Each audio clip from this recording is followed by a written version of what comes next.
இன்றைக்கி நம்ம வீட்டில் பால் கொழுக்கட்டை தாங்க பண்ண போகிறோம். அதுக்கு தேவையானது மாவு, பச்சரிசி மாவு,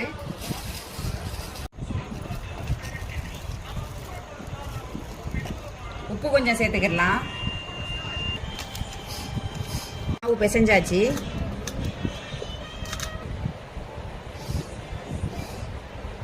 இந்த ஷேப்பில் போட்டீங்கன்னா தேங்காய் பால் நல்லா இந்த குழியில் நிற்கும், நல்லாயிருக்கும் சாப்பிட.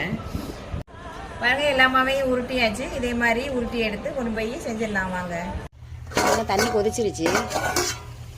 எல்லாம் உள்ள சேர்த்துக்கலாம்.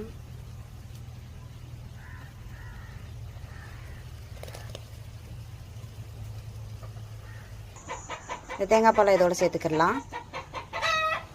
வாசத்துக்காக கொஞ்சம் ஏலக்காய் நுணுக்கி போட்டுக்கலாம். அவ்வளவுதாங்க, பால் கொழுக்கட்டை ரெடி ஆயிடுச்சு. இப்படலாம் வாங்க எல்லாரும்.